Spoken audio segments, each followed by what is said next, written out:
Hello बच्चों, let's read the given question. The question says a tuning fork of frequency 480 Hz is used in an experiment for measuring speed of sound V in air by resonance tube method.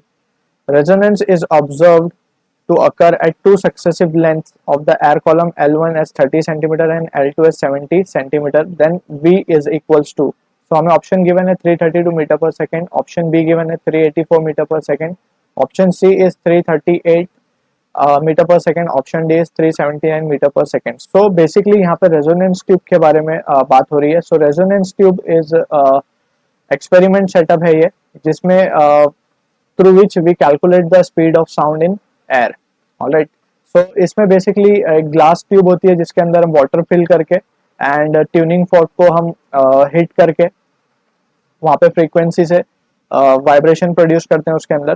So from that observable frequency हमें air column दिया गया है उसके as per the given situation. So we can say, अगर हम बात करें resonance tube की और जो कंसेप्ट इस क्वेश्चन में हम यूज करेंगे, सो दैट विल बी की कंसेप्ट की अगर हम बात करें. सो रेजोनेंस का सेटअप हम यूज करेंगे यहाँ पे, रेजोनेंस ट्यूब सेटअप, जो बेसिकली हमने ऑलरेडी थियरी में उसको कवर किया है, रेजोनेंस ट्यूब. और सेकेंडली हमें स्पीड चाहिए, तो हम रिलेशन यूज करेंगे v equals to n lambda. सो रेजोनेंस सेटअप से पहले हम ट्राई करेंगे लैम्डा की वैल्यू कैलकुलेट करने. Then we have the frequency 480 hertz, so we will get the value of velocity और speed of sound. So start करें. So we can first draw the setup over here.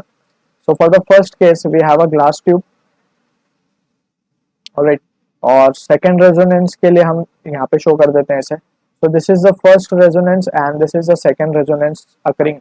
So first resonance जब होगा, let's say जब हमने liquid और water fill किया है इसके अंदर, alright. So और ट्यूनिंग फॉर्क हिट करने पे जो हमें वेव की फ्रीक्वेंसी और वेव फॉर्म मिला वो इस तरीके से होगा. कुछ यहाँ पे हमें नोड मिलेगा और एक एंटी नोड मिलेगा. So this is the basic form first.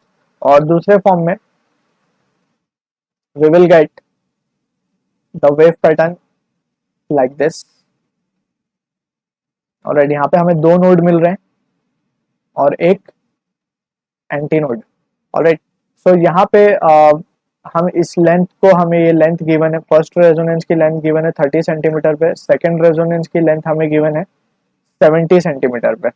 Alright, so basically हम कह देते हैं ये हमें L1 गिवन है और ये हमें L2 गिवन है. ऑलराइट, नाउ हमारा जो एम है वो कैलकुलेट करना है फर्स्ट लैम्डा. तो लैम्डा कैलकुलेट करने के लिए वी कैन राइट ऑल्सो ये जो डिस्टेंस है एंटी नोड और node, we can write in terms of wavelength. तो हमें पता है कि नोड और एंटी नोड के बीच की जो दूरी होती है वो होती है लैम्डा बाय 4. ऑलराइट, और अगर हम यहाँ पे बात करें तो एक एंटी नोड और नोड के बीच की दूरी lambda by 4 and distance between two successive node is lambda by 2. सो ये जो टोटल डिस्टेंस हो जाएगा ये हो जाएगा 3 lambda by 4. Alright, so L2 इसके बराबर भी होगा और L2 यहाँ पे L2 will be 70 and L2 will also be 3 lambda by 4. So अगर from this expression अगर हम करते हैं L2 minus of L1, so basically हमें आएगा ये value 70 minus of 30 will be equals to 3 lambda by 4 minus of lambda by 4.